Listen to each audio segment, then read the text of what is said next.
Shri Sai Ram, offering our loving pranams at Swami's Divine Lotus Feet. It's such a privilege to be back at the Manhattan Center. I was here exactly 5.5 years ago. I had addressed the Manhattan Sai Center. It was conducted at that time in another church. And the topic of my presentation at that time was love and service. Today the topic is on yoga, because I thought we should cover something which resembles the role that this city has played in popularizing yoga the world over. And I'm referring to the effort and the support of the United Nations in declaring the International Yoga Day on the summer solstice day of 21st of June, and the initiation by the Government of India and the support by nearly 170 countries the world over. And ever since the last three years, all the countries all over the world do yoga with a lot of fervor and enthusiasm. And it's giving a lot of benefits, physical benefits, mental benefits, and spiritual benefits, of course. But there is a little difference between the yoga that is commonly understood and the yoga that Swami had always emphasized on. So I'll be covering facets of yoga in the Sai way. The yoga which was propounded by sage Patanjali several millennia ago, which was called Ashtanga Yoga, of which one part is what is so popularized through the International Yoga Day. And through this we'll get a lot of spiritual insights from Swami's own messages, and also a few experiences and anecdotes which elaborate on this aspect, various aspects of what yoga truly stands for. So I'll quote three Sanskrit phrases which represent how yoga can be a means to our spiritual evolution, whether it is through path of action, path of devotion, or path of wisdom. So if it's the path of action, Swami always used to say, yoga karmasu kaushalam. To discharge your duty and undertake your actions with all excellence possible is true yoga. If it's a path of devotion, Swami used to say, kartavyam yogam uchyate. Doing your duty with total devotion to God is true yoga. And if it's a path of wisdom, Swami used to say, yoga chitta vritti nirodhaka. Yoga is that wherein your senses, your mind and its vagaries are constrained, restrained, and you bring your mind in a situation where you are equanimous. So yoga can be pursued through any path of spiritual evolution that we choose, that which befits our interests and our priorities, our nature, the way we are. In the Prashnottara Vahini, one of the 15 Vahinis that Swami has written, Swami said that yoga and jnana, that is yoga and wisdom, are interrelated. Without yoga, a spiritual aspirant is like a lame person. And without wisdom or jnana, a spiritual aspirant is like a blind person. And the relationship between yoga and jnana is that between oil and the flame. Both are interdependent. One cannot exist without the other. Now what does this yoga consist of? So the Patanjali Yoga Sutras have identified 8 steps of yoga. It is called Ashtanga Yoga. Ashta means 8, Anga means parts, and yoga. What are these 8 parts? Yama, Niyama, Asana, Pranayama, Pratyahara, Dharana, Dhyana, Samadhi. These are the 8 steps in the Yoga Sutra given by Patanjali. What do these stand for? I'll briefly mention about this and then go to what Swami has said as those which are most important. There are only 2 out of these 8 which are very important. I'll come to those 2. So Yama is self-restraint. Niyama is self-regulation. Asana is what we all celebrate through the Yoga Day, International Yoga Day, where we do all these exercises, these different kinds of asanas and postures that help us in our physical, mental and spiritual well-being. Pranayama is connected with breath control. Pratyahara is connected with withdrawal of senses, all kinds of senses which are withdrawn from their objects. Ahara means food. Pratyahara means withdrawing from food. People misunderstand this as fasting. It's not just fasting of the body through control of food through the tongue, but fasting of the food that is consumed through all the senses, whether it is eyes, ears, nose, skin, and the mouth, of course. So it is fasting the senses through all kinds of inputs which are not good for our own spiritual progress. And then dharana, dhyana, samadhi. These are three quantifiable aspects of meditation. In the third World Youth Conference, Swami had told the wise, you do just one thing and that's all I would recommend as your daily spiritual practice.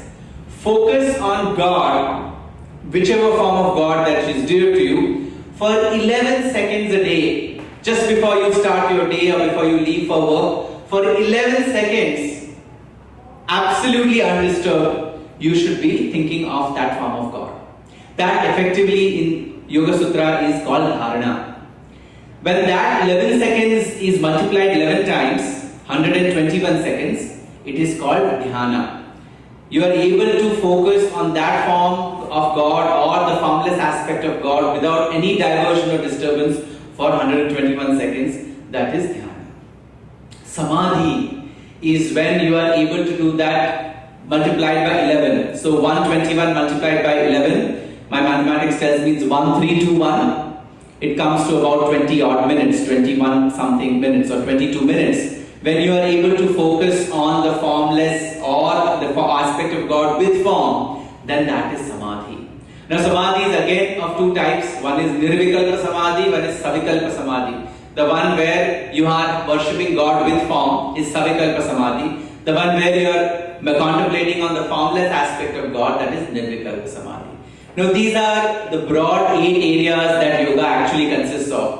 When we say with so much of confidence that, oh, I am a yoga expert, that I do yoga regularly and that I am very passionate about yoga, we are only talking about 1/8 of the total yoga that is prescribed by the scriptures. And in that also very small proportion of asanas which we think are comfortable for us to do. But there are other things which are not very easy or comfortable to do but which are prerequisites. And Swami identified these two as the first 2 steps in Ashtanga Yoga, which is yama and niyama. Self-restraint and self-regulation. In a discourse given to students of the Satyasai Higher Secondary School in Prashanti in the year 1996, Swami had elaborated on these 2 aspects of yama and niyama in great detail. Each contain 5 subparts, and I'll cover all of them with nice examples so that it helps us understand better as to what this spiritual path helps us attain and what are the prerequisites that we need to put into practice in order to progress. In the same Prashnottara Vahini in the chapter on Ashtanga Yoga, Swami had said that yama and niyama are the 2 eyes of yoga, and these 2 are the prerequisites for liberation. Yama and niyama are the 2 eyes of yoga, and they are prerequisites for liberation. It is only when we practice these are we eligible candidates for liberation. So with this brief overview, I'll get into the nitty-gritties of each of these aspects of yoga. So first we go into yama. I'm not going to show you any exercises. I'm not going to show you any breathing techniques. I'm only going to be tickling your brains and your thought processes so that you can reflect on what each one of us are doing in each of these facets of yoga, and how we can improve ourselves so that we may be able to reach that particular level of perfection that is in our own interest, and that is what Swami expects of us. So the first facet of yama is ahimsa, non-violence. Of the 5 human values that Swami always talks about, ahimsa is the 5th. Swami always used to say, love as understanding is non-violence. When you understand love in its totality, your actions are one of non-violence. Once Swami had asked students, what is non-violence? Students said, Swami, not harming or hurting anyone is non-violence. Swami said, no, not harming or not hurting anyone is not non-violence. That is fear. You don't harm or hurt others because you're worried that they will in exchange settle scores and harm and hurt you. Non-violence means not harming or hurting anyone in thought, word and deed. That is non-violence. Even in our thoughts, we should not be harming anybody. In words, we should not be harming anybody. In actions, definitely we should not be harming or hurting anybody. And this includes all forms of living beings, whether those who are of our species or those that belong to the other 8.3 billion 99,999 species of creation. I'll tell you a small experience where the other 8.3 million 99,999 species interests were Swami's priority. So there were these two students who had participated in the summer course program in the 1970s in the Vrindavan College in Bangalore. And that day the talk was on ahimsa. So they had a long set of discourses and talks by experts and elders and all on non-violence. And then in the evening the students were given free time to reflect and discuss among themselves. So two of these students were sitting outside the lawns in the college and they were talking about all the things they learned about ahimsa during the day. And while they were doing their talking with their hands, they were pulling out the grass around which they were sitting. You know how our hands are extremely unsteady. So when we are doing something, we should observe. Our legs will move, our hands will move. Sometimes involuntarily our eyebrows will move. If you observe Swami, perfection in every aspect, absolute control over the limbs when you are conducting yourself, whether in public or in private life. So these students' hands were busy pulling the grass out. And after the conversation, both of them looked at each other and said, "Oh my God, we were talking about non-violence and we pulled out all this grass from the lawns near us." So one of them said, "Oh, after all it is just grass, don't worry." They concluded that conversation and went back to the hostel.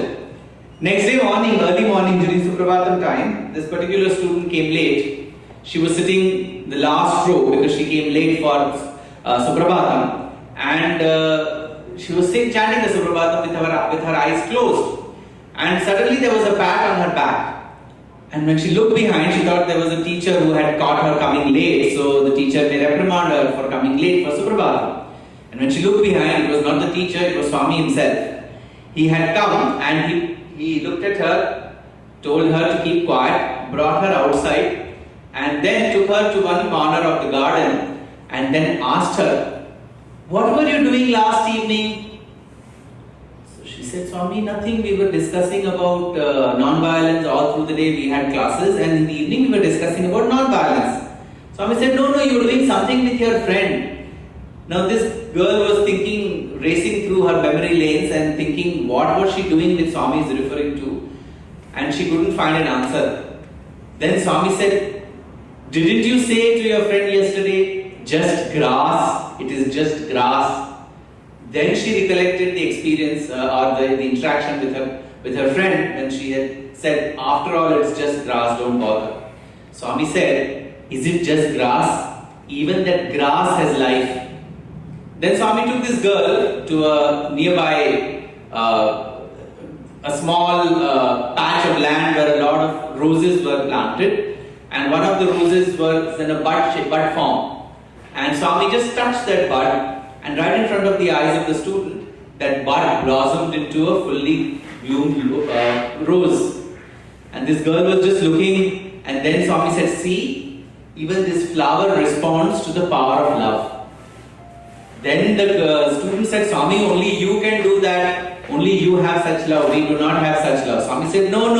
It responds to everyone's love if you have genuine love for it." And then Swami took this girl, held her hand, and took another small bud which was nowhere near blooming, and touched that bud with her hand, and that bud bloomed into a fully grown rose flower in front of their eyes. So this girl was overwhelmed, and Swami said, "See, true ahimsa or non-violence is not harming or hurting any living being in thought, word and deed." This young girl today is a senior citizen and she's a well-known speaker in the United States of America, and this story was narrated by Srimati Geeta Mohan Ram, who's been giving so many talks across the country over the last several decades. And she had shared this on one occasion where I was in the audience. And she said how Swami taught her at that impressionable age the importance of practicing ahimsa or non-violence.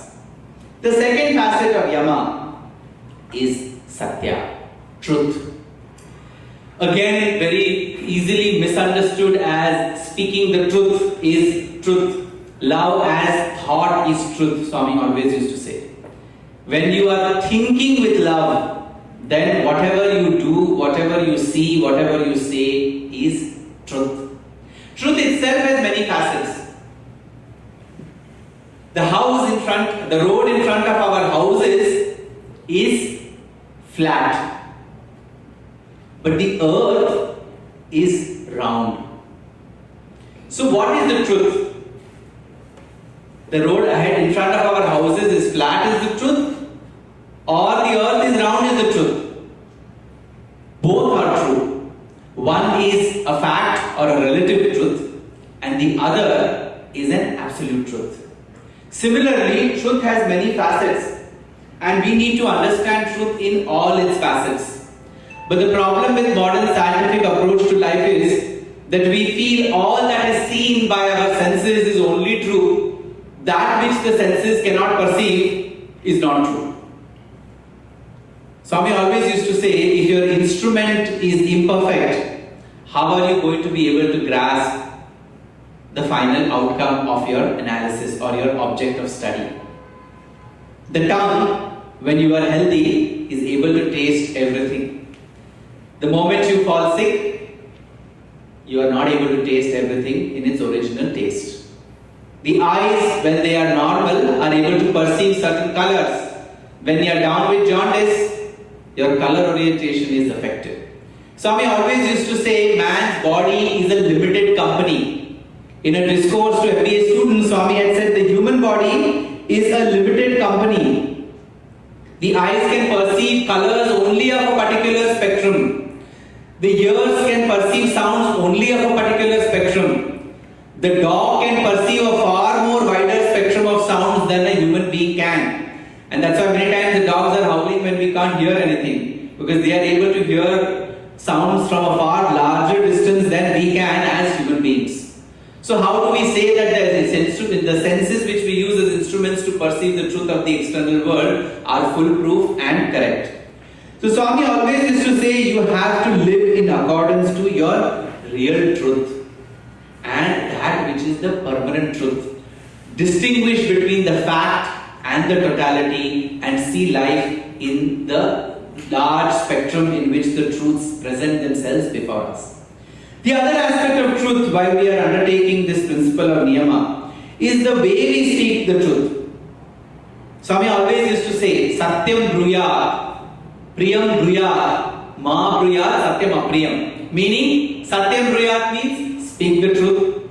Priyam bruyat means speak it politely, sweetly, with love. Ma bruyat, Satyam apriyam means do not speak truth which is unpalatable. Swami very clearly defined these also because we all work in different companies, institutions, not always easy to follow all these three. And Swami gave gradations. Speak the truth is legal requirement. You take oath while you are testifying in front of the court or something, right? You have to speak the truth. That is a legal requirement. Speak sweetly is an ethical requirement. It is required that we speak sweetly, but it is not mandated. And do not speak truth in an unpleasant or unpalatable way is a moral requirement. That's why many times we say, I told him, he is a shameless fellow. I told him that he does not listen to anybody. We take great pride in venting out our anger against someone and say that we spoke the truth. That actually is not speaking the truth. That's actually instigating the other person and doing more harm to him and yourself than keeping quiet. Swami had given 3 kinds of anger that speaking the truth can generate. Swami always used to say, do not hate anybody, and that should be reflected in our way of speaking. Many times our reasons for speaking the truth is actually an excuse to express our hatred towards others. So the best kind of people are those whose anger lasts only like drawing a figure in air. It comes and goes. The next level of people are those whose anger lasts like drawing a figure in water. It lasts for a few seconds while the water flows. The third category of people are those, the lower category of people, whose anger is such that it's like writing or drawing a figure on stone. It takes years to go. The lowest category of people, his anger is such, it's like drawing a figure or writing something on iron. It will never go unless the iron is melted and recast.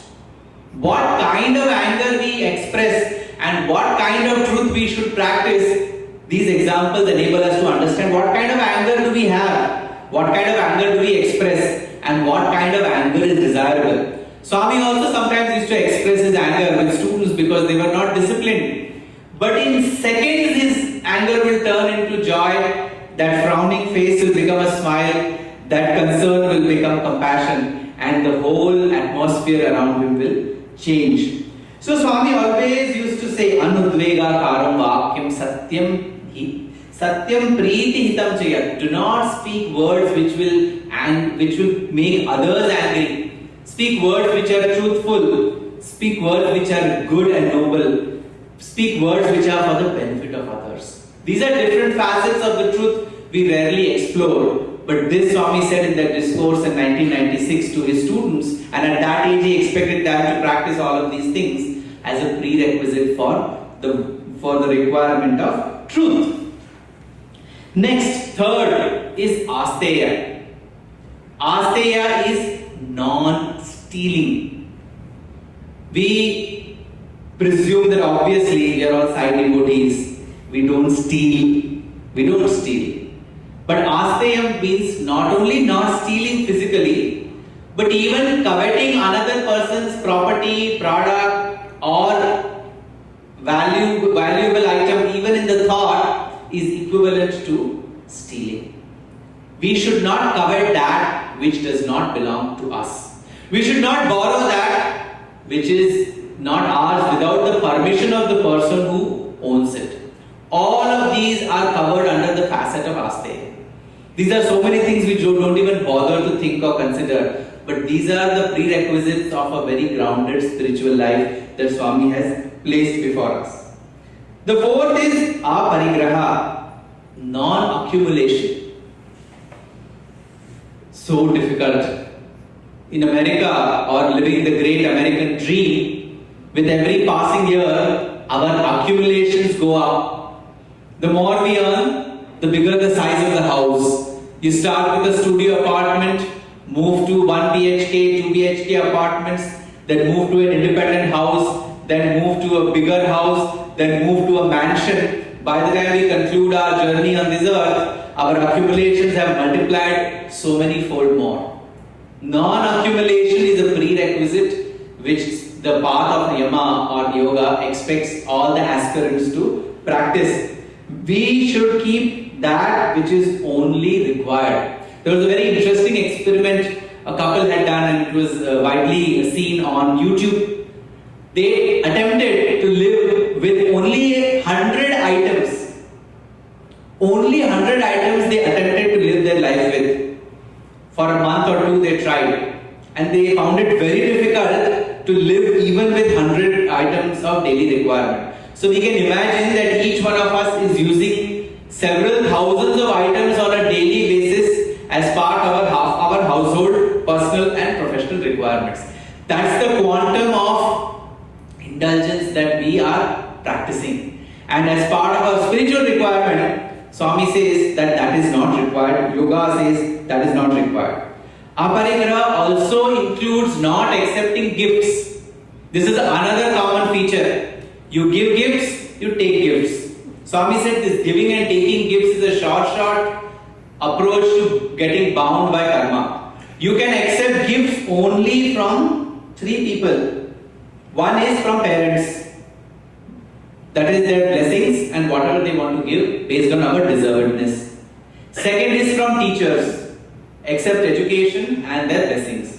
Third is from God. Only from God we can accept anything and everything, and we can even demand what we want only from Him. That's why Swami always used to say, if you want anything, ask me. Because I am the giver of whatever is available in this world. Why go around asking others who do not have the capacity to give?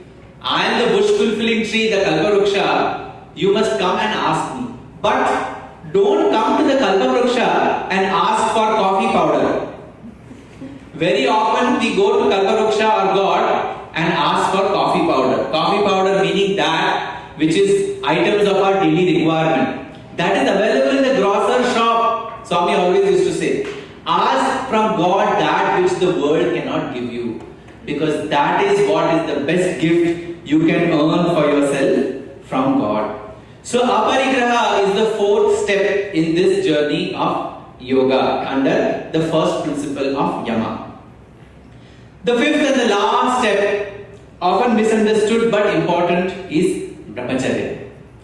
Brahmacharya in literal translation means celibacy. Swami always used to say celibacy is not possible to be practiced in the modern world. So we need to understand the spiritual significance of this term brahmacharya. Several discourses I have referred to in order to present what Swami has said and meant by brahmacharya. Swami always used to say brahmana acharati iti brahmachari. The one who performs all actions to please God is brahmacharya. Sarva karma bhagavad prityartham is brahmacharya. Doing all activities which will make God happy is brahmacharya.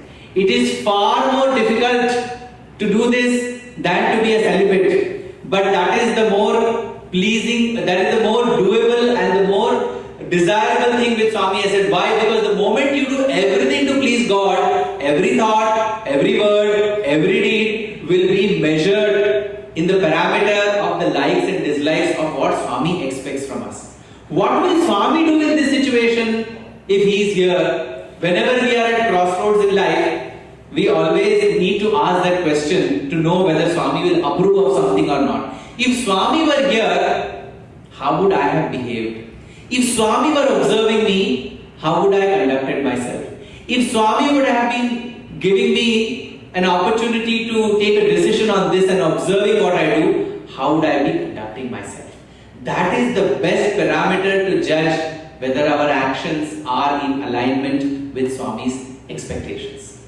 My late grandfather, Professor C.H. Shah, had once asked Swami in an interview, it was also a Thursday, in April 1980. He said, Swami, today is Thursday. Please bless me that you will be my guru and I will be your follower, disciple. Then Swami said, No, I am not your guru. Then Swami touched his heart and he said, your conscience is your guru. Always follow your conscience because that is where I reside. So, doing everything to please God, doing everything following our conscience is true brahmacharya. Another facet.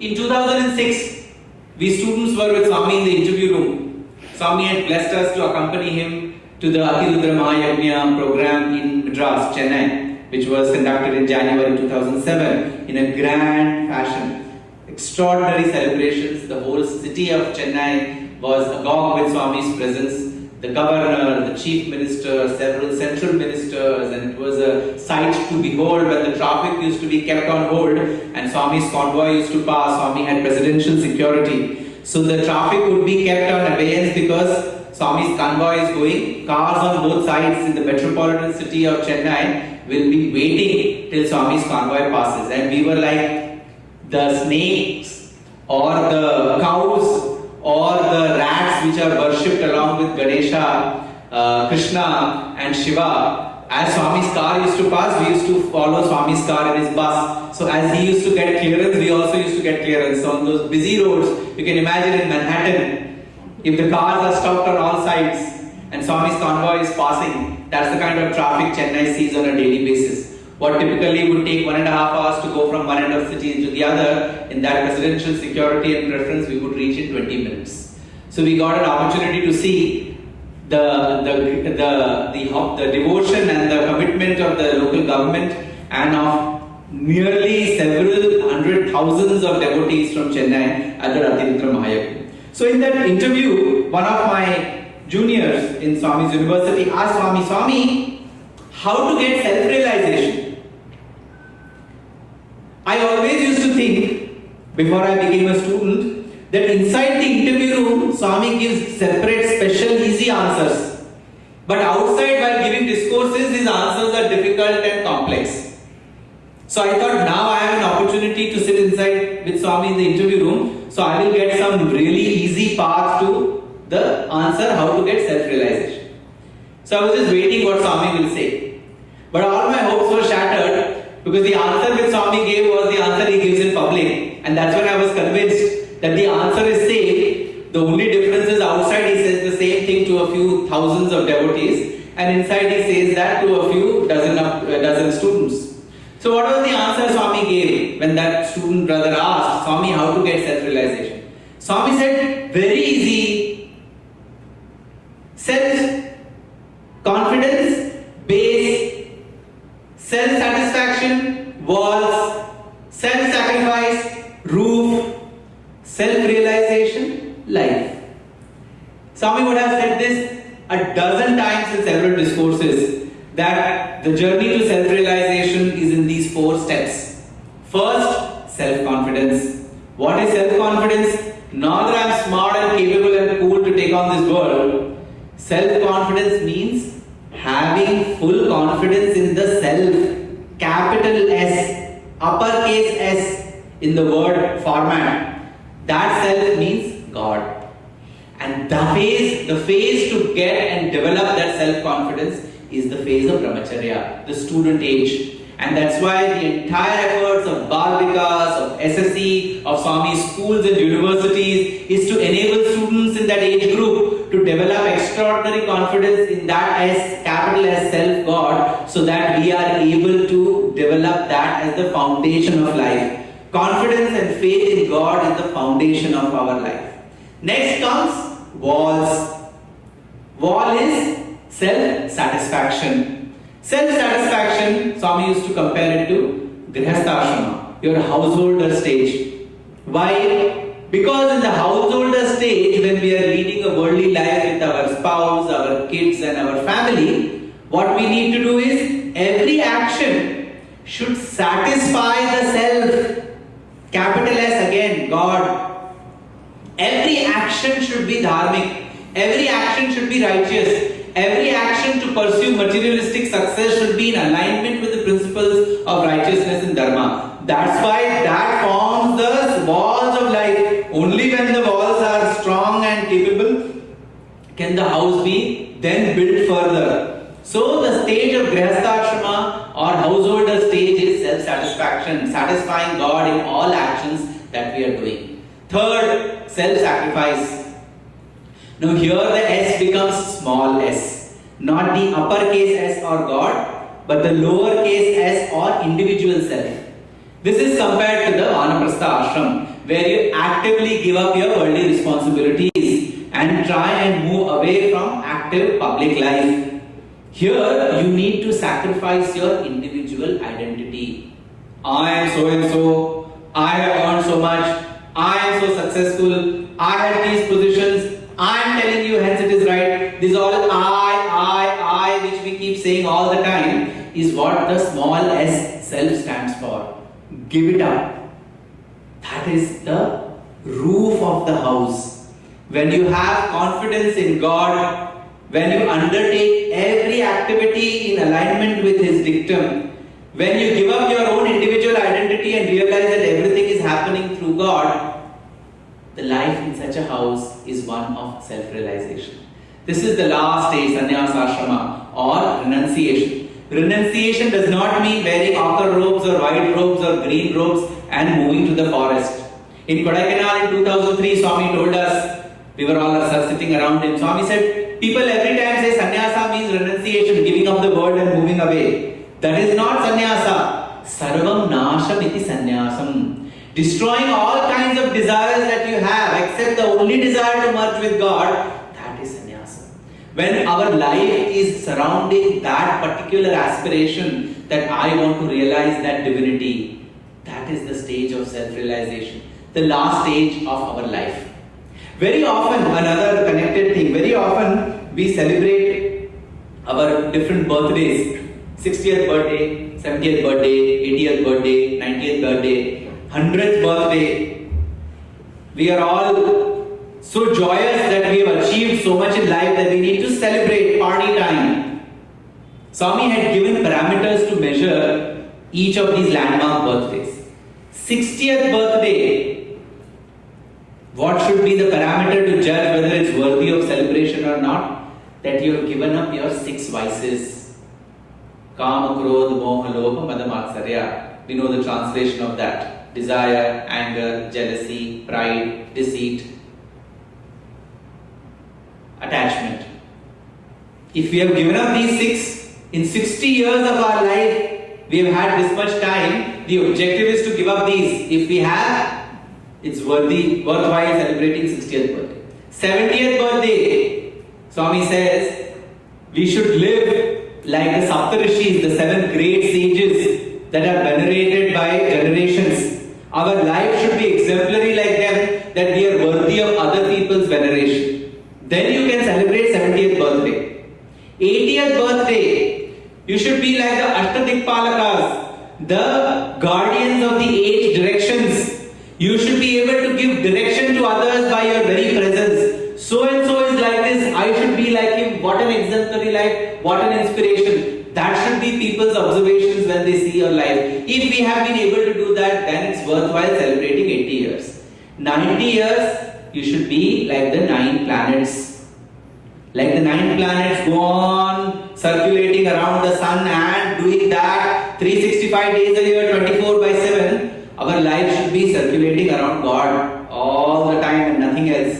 If we have been able to achieve that level of God concentration, God focused life, we can celebrate 90th birthday.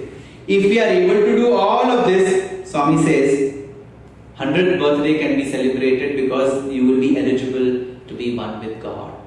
That's why 100th is Purnam. You are one with God. Your life's journey, sojourn, and the 100 years of opportunity that you have been given is worthwhile because you have utilized this life to get back to God.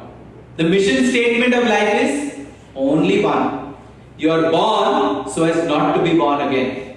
If that is the mission statement of life, what efforts are we making in order to achieve and reach that is what we need to be focused on.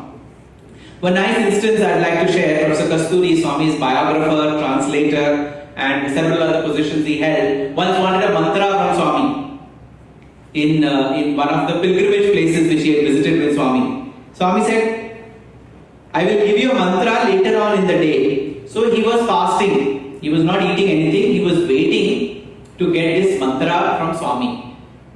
Breakfast time over, brunch time over, lunch time was coming near. This septuagenarian was fasting, not eating anything. So lunchtime, Swami said, Kasturi, let's have lunch. So he said, Swami, I cannot have, I'm fasting. Swami said, why? Because you promised me to give mantra. So Swami said, for what do you want mantra? He said, Swami, so that I can progress in my spiritual journey. What will you get if you progress in your spiritual journey? Swami, I'll be close to God. Then Swami looked at himself. Swami looked at Professor Kasturi. Swami's robe and Professor Kasturi's upper garment were almost touching each other as they were talking. Swami said, how much more close to God do you want to be, Kasturi? You have already worked and done all the rituals and fasting that is required in order to be close to God. Now you have to experience Him all the time. Give up these external rituals and become spiritual. Spirit plus ritual is spiritual. When all the rituals are done in its true spirit, that is spirituality. You are fasting because you want to be away from all the worldly things and you want to be focused on God. That is the direct translation of Upavasa. Upa means near, Vasa means staying. So Upavasa means staying near God all the time. But the problem is when we are fasting, we are planning 3 days in advance. Oh, day after tomorrow I am going to fast. So prepare all these variety of food items and ensure that we are able to get all the tasty food which is permitted in the fasting period and we don't have to stay hungry. Swami said spirituality does not mean doing all these rituals, it means pleasing the God within you through the inner significance of all of these spiritual things. When Swami was talking to us in Kodaikanal, bhajan session was over, several students had sung bhajans and Swami came back. He was not very happy with the singing that evening in the Kodaikanal in the Sai Shruti Mandir. So he came inside and asked everybody, how are the bhajans? How are the bhajans? How are the bhajans? Everyone he was asking. Everybody was giving nice Swami, nice Swami. Then he asked the bhajan singers, said, so how are the bhajans? Said, Swami, if you are happy, then we are also happy. Swami said, are you happy with your singing? They said, no Swami, today we did not do well. Swami said, if you are not happy with your singing, how can I be happy with you? Because I am not different from you. If you are able to be happy with your actions, then you can be rest assured that God is happy. But if you yourself are guilty of not doing the right thing, then don't think that you can doing God. That is the level at which Swami grooms and trains us. Another interesting incident, one devotee came to Swami in the interview room and said, Swami, I don't feel your presence in Canada. What is the reason? Swami said instantly, do you feel your own presence in Canada? So this gentleman was silenced. Swami said, when you don't feel your own presence in Canada, how can you feel my presence?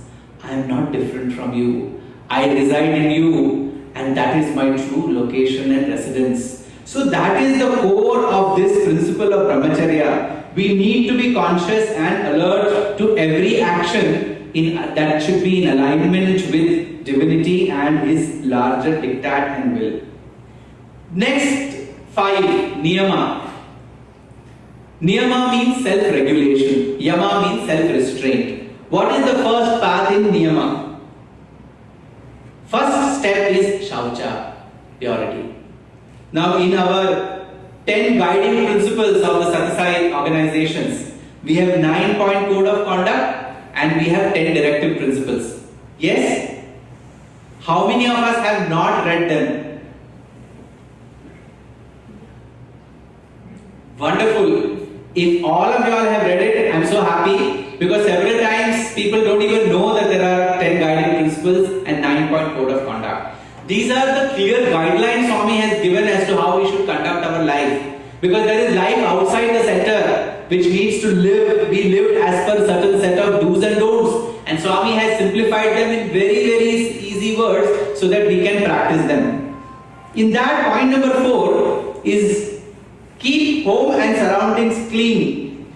Keep your own house and its surroundings pure, as it will help ensure health and happiness for you and society. Such a simple directive, though it is common sense, but how many of us are able to practice it?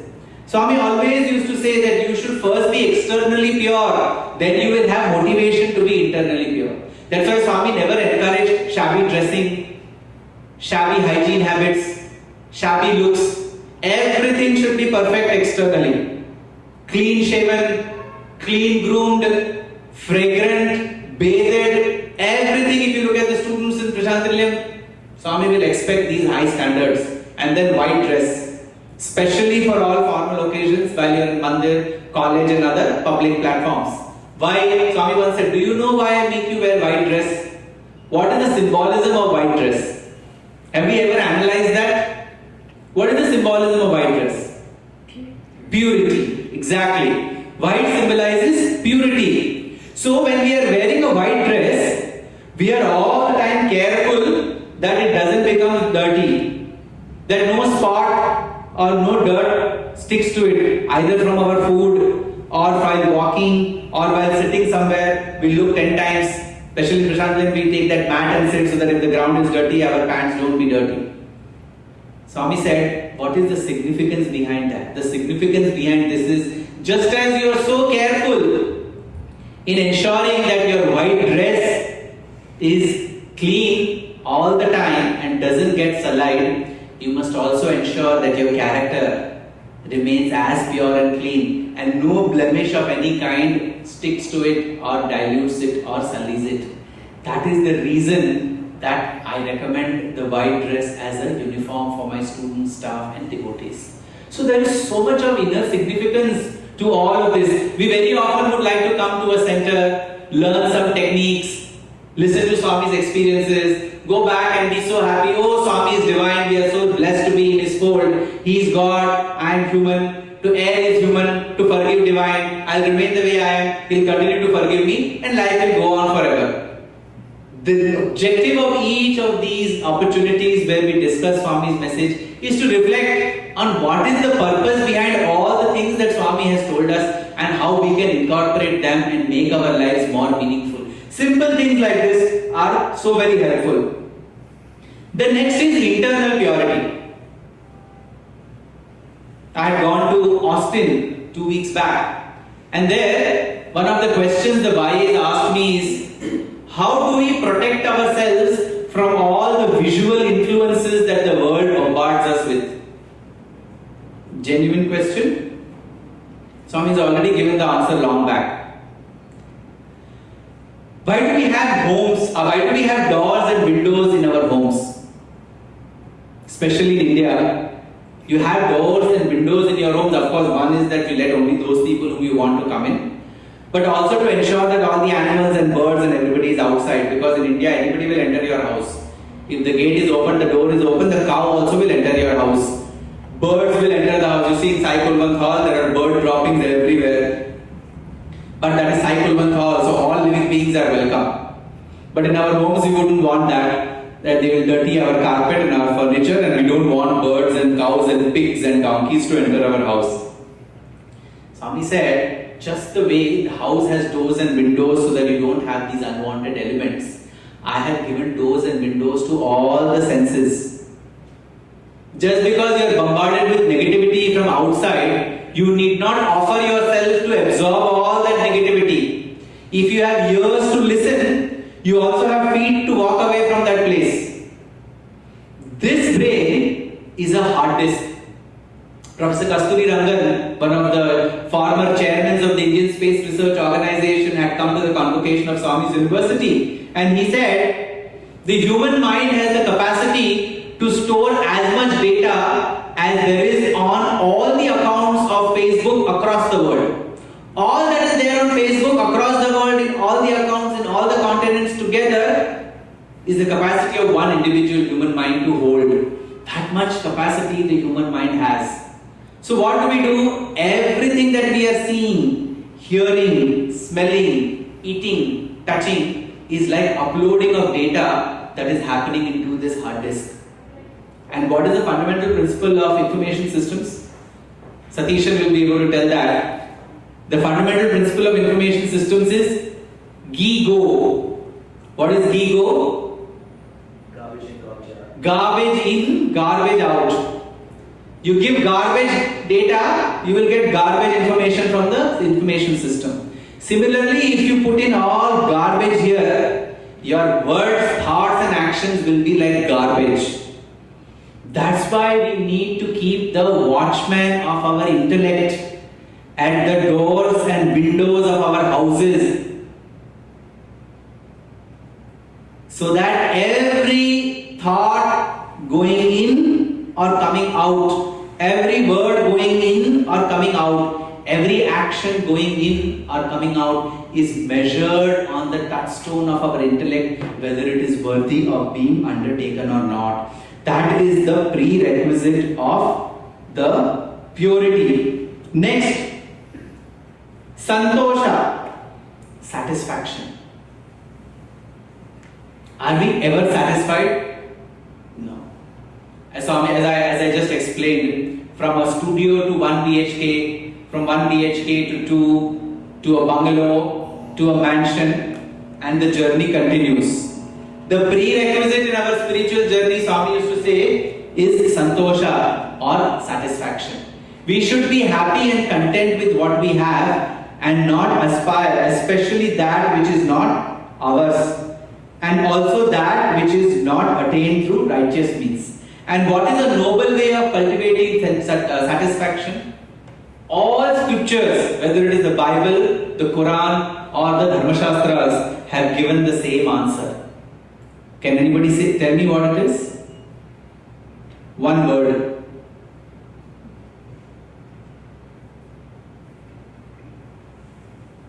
Okay, I'll give it up. Charity. Every scripture has given a solution to take care of our requirement of satisfaction. Give away what you do not need. Let others benefit. The measurement of that is different. Quran ordains 20%, Manusmriti ordains 25%, Christian scriptures ordain 20-25%, whatever the percentage. Every religion, scripture and prophet have told us, give away what you do not need, because there are others who need it more than you. In a discourse to students in 1989, 26th of June, Swami said, and a dissatisfied man is destroyed twice. How? There are two losses for the one who is dissatisfied, and I am quoting Swami. The losses are that he will not have peace and he will not have happiness. What is the solution? Swami used to tell students, look at those who are lesser off. Then you will know that you are so blessed. Don't keep looking at those who are better off. Then you will eternally remain a complaint box. There's a famous story my father always used to say. I cried that I had no shoes till I saw a man without feet. These are the simple parables that we are taught when we are growing up. But we forget them and saying that that's good for the kindergarten and elementary school. I need to do more because Bill Gates is the richest man. I want to be there. Who is the richest man? Swami used to say, the one with the least desires is the most rich person. The one with the most desires is the most poor person. So our definition of rich and poor is what needs to be redefined. Be happy with what God has given you. There's a very nice story Swami had once narrated. It is of this particular king, and I have 10 minutes. Yeah. Of this particular king and his minister. The king and the minister used to go for hunting. And on one particular occasion, during the process of hunting, this king got injured. So the minister said, don't worry, sir, this is good for you. So the king got annoyed. I am injured, I am bleeding, it is hurting, and you are telling me it's good for me? Put this minister in the prison. So he was put in the prison. Another weekend, the king went for hunting with another minister. While in the process of hunting in the deep woods, they got separated. The king landed up in the hands of a tribe. That tribe believed in giving human sacrifice to please the deity. So they decided that the king has come to our hands. We will offer this king to the deity and we will earn great merit. You see, the normal feeling is if we crucify someone else, we will be better off. You have to crucify your own negativities, that's when the deity will be happy. So, that's also incidentally the meaning of jihad, and Swami has given that in the explanation to Islam in great detail. I saw the 9/11 memorial today, and I was reminded of the inner significance of the word jihad itself. Swami had said when he was giving a discourse on Islam on one of the Eid occasions, Swami said true jihad is the one which every individual has to take against his own vices. Wage a war within yourself and destroy all possible vices that exist. That is the jihad that the Prophet recommended. That is what every pious Muslim should practice. That is the prerequisite for every spiritual aspirant in this world. So this particular king was a desirable offering to this deity. They started decorating him, and all of a sudden they realized that he was injured. So an injured offering is not auspicious. So they said, okay, you go away, we cannot offer you, we relieve you. So the king went back running, went to this particular minister and said, thank you so much. Indeed, what you said was good for me. Because I got injured last week, my life was saved this week. It is good for me. But I am so sorry I put you in jail. So the minister said, no sir, this is good for me. He said, how can being in jail be good for you? He said, of course sir, if I would not have been in jail, I would have come with you. If I would have come with you, they would have found you an insufficient offering, and I would have been offered to the deity. My life would have ended. So being in jail was a protection for me which happened because of your anger. So Swami said, whether you chant any other mantra or not, chant this mantra. Whatever happens is good for me. Whatever happens is good for me. Because whatever is happening is good for us. Because Swami has ordained that in the best way possible. We are not able to perceive the benefit at this point in time. Swami always used to give the example of a march past procession. The person on the first floor is able to see only the first contingent. The person on the 10th floor is able to see 5 contingents. The person on the top of the skyscraper is able to see the entire procession. From the time it has started to the time it is ending, the entire order of the contingents, everything. The person on the skyscraper's tallest floor is able to see. What is the meaning of this? We are like the person on the first floor. We can only see the present. Those who are better off than us, spiritually advanced souls, are on the 10th floor. They can see a few things before and after. God is seeing everything from the time we are evolved to the time we are going to be attaining Him. So He knows in this entire sequence of our evolution what is good for us and at what point in time we are able of swallowing and accepting and digesting, implementing certain things, and hence He gives us those tests. So, keep repeating this mantra. Whatever happens is good for me. Whatever happens is good for me. This is the essence of santosha or satisfaction. Third, swadhyaya. Self-study. Again, point number 6 in our 9-point code of conduct is regular study of Satsai literature. This is one of the 9-point code of conduct. How effortlessly Swami has integrated the core elements of yoga into our organizational discipline. If only we know the connection between the two, we'll be able to practice it with great fervor. What is the importance of self-study? Why should we do self-study? We should do self-study because we do not have idea about the fundamental concepts of spirituality. I was once serving in the Vrindavan stores. One of the aunties came and she said, I want 2 packets of vibhuti. This is a popular story, I narrate it everywhere because it's so insightful and also very, very reflective of what we do. So that auntie came and asked me, I was serving there, I want 2 packets of vibhuti. I gave her 2 packets of vibhuti, 2 rupees each, 4 rupees I took from her. She was looking at the packet on both sides. I said, what happened, auntie? The price is not written there, it's 2 rupees. She said, no, I'm looking at the expiry date of vibhuti. So it took me a couple of seconds to digest that. The side devotee is looking at the expiry date of vibhuti. Then I looked at her and I said, auntie, the vibhuti has no expiry date. The vibhuti is indicative of our expiry date.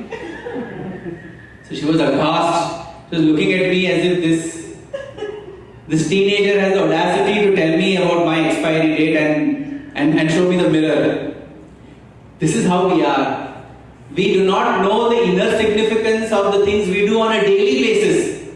Vibhuti is applied, is distributed every day. Even today we will sing the Vibhuti mantra.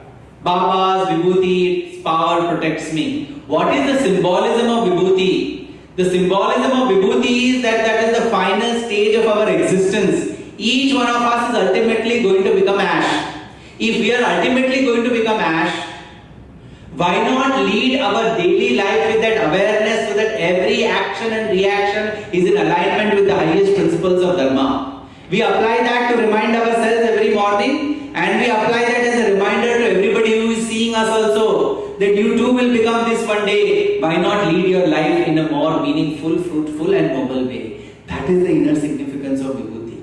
Self-study enables us to understand the true message of spirituality. Swami has given us 5,000 discourses. Even if we read 5 pages a day, we may not be able to finish all of them in our lifetime. But if we are able to read that and reflect and ruminate over it, our spiritual advancement will be far more than any other sadhana that we may undertake. Because it will open up the closed layers of our cabbage-like mind and make us receptive to the vibrations and the power that this universe wants to confer on us. You must read the autobiography of a yogi by Paramahamsa Yogananda and you will know what powers the universe is capable of giving a human being. We need to be receptive to the divinity that we are, which Swami has been emphasizing for decades together. That is the power of Swadhyaya. That's why the Taittiriya Upanishad and Shiksha Valli, which is chanted before our convocation, Swami's University, has one phrase which says, Swadhyaya pravachanabhyam na pramaditavyam. The Guru tells the students when they are graduating from their course in the Gurukulas of yore, you may give up anything, don't give up self-study. You need to introspect every single day about the message of the scriptures so you can continue to recalibrate your spiritual journey. It's a very, very critical part, in my opinion, the most critical part of the path of yoga that we need to undertake. Unfortunately, what the sages had to work for several decades in order to get the highest truths, Swami has given us on the platter. You and I are one. I am God, you are also God. But we don't want to accept that. We want to reinvent the wheel, go all over again and finally come back to the same conclusion. Why not accept it and live our life with that dignity and divinity so that we can move far ahead and far faster than what would be possible in a bullock cart. Even the bullock cart will take you to your destination. Why not take the jet? Why not fly and reach with the expertise that science has provided? Why not progress in our spiritual journey with the message that Swami has given us? Second last part, tapas. Penance. What kind of penance? Three kinds of penance. One is to do with the body, doing good deeds, respecting individuals, giving different kinds of charity.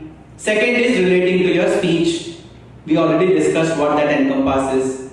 Speak the truth, speak pleasingly, do not vent your anger in the name of speaking the truth. Finally, manasika, mental.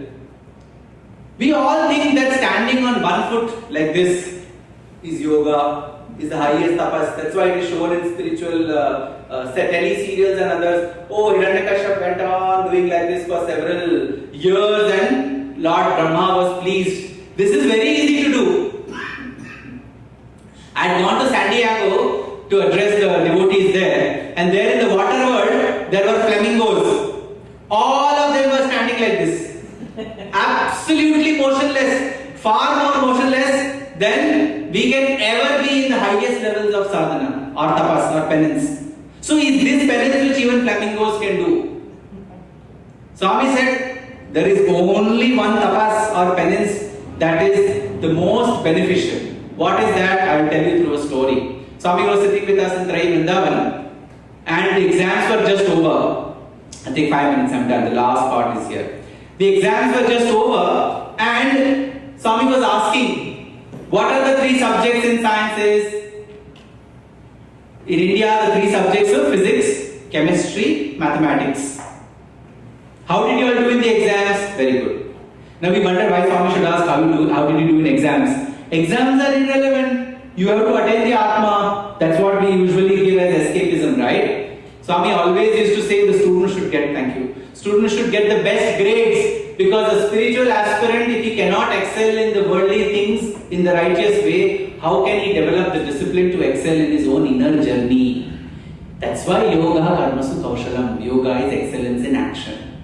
So that is the requirement to get the highest marks. Swami always used to say everybody should get O grade. So Swami said, answer my question. If you get 90 out of 100 in physics, 60 out of 100 in chemistry, and 20 out of 100 in mathematics, will you pass the exams or fail? Yes, please, tell me.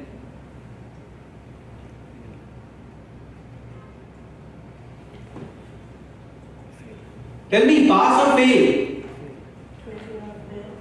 Fail, because you need to get minimum passing marks in all exams to pass, right? The other same question, Swami said, oh, is it so? You need minimum passing marks in all exams to pass? Okay, then answer my this question, Swami said. You get 90 out of 100 in talking. Everybody is good at giving speeches. You get 60 out of 100 in actions. We are so picture perfect, suit, tie, dress, cufflinks, everything. Perfect. But 20 out of 100 in your thoughts. Will you pass or fail in God's exams? Fail. Swami said, just as you need to get minimum marks in physics, chemistry and mathematics to clear your undergrad studies, you need to get passing marks or good marks in thought, word and deed in order to excel and pass God's exam. That is the highest penance. Trikarana Shuddhi. Unity and purity of thought, word and deed is the highest penance. Then there is no need for any fasting. There is no need for standing on one foot. There is no need to go to pilgrimages. There is no need to do japam. There is no need to do dhyanam. There is no need to do likita. Nothing is required because every thought, word and deed will be in unity and purity. You will always remain in God awareness. That's why Swami used to say, TKS is CIA, not Central Investigating Agencies. Constant integrated awareness. What is constant integrated awareness? Trikarana Shuddhi. You are constantly thought and word and deed aware that you are divine and divinity is watching over you. Last part of Niyama with which I will conclude. Ishvara Pranidhanam. Surrender to God and living in His constant memory.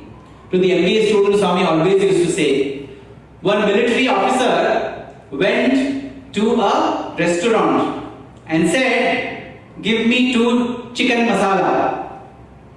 That waiter asked him, the person who was serving, asked him, do you have vision problem? He said, no, why? I am a military officer, how dare you ask me that question? He said, no, I am sure you have a vision problem. He said, no, I don't. So then he held his hand, took him outside, and there it was written, Vegetarian Hotel.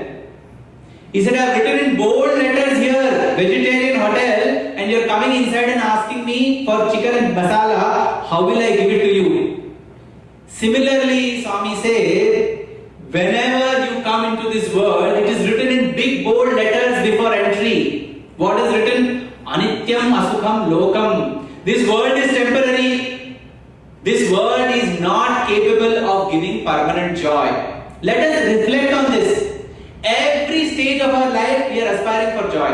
Does any of that joy last? Did the joy of toys last? Did the joy of education last? Did the joy of marital bliss last? Did the joy of having children last? Did the joy of money and fame last? Every stage we are moving because none of these joys are permanent. And it is told to us in the beginning that none of these joys are permanent. Still we work an entire life to get that joy.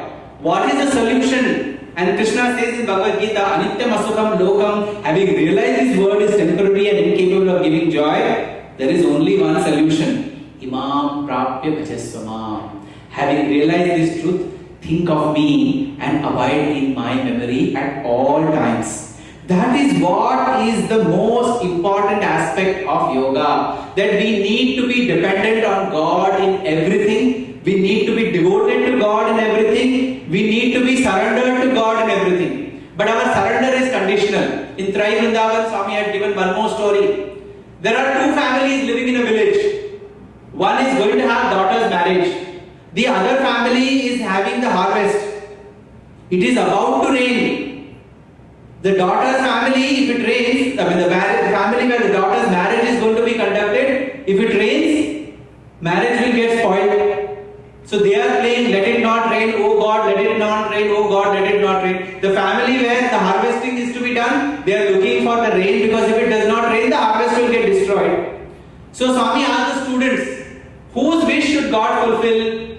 So the students said, different students gave different answers. One set of students said, Swami, the farmer, because if it doesn't rain, his harvest will get destroyed, his children won't get food to eat. Existential crisis. Daughter's marriage can be modified and done. The other said, no Swami, daughter's marriage happens only once in a lifetime, hopefully. And hence, it is very important that we do not have brains. So God should listen to that family.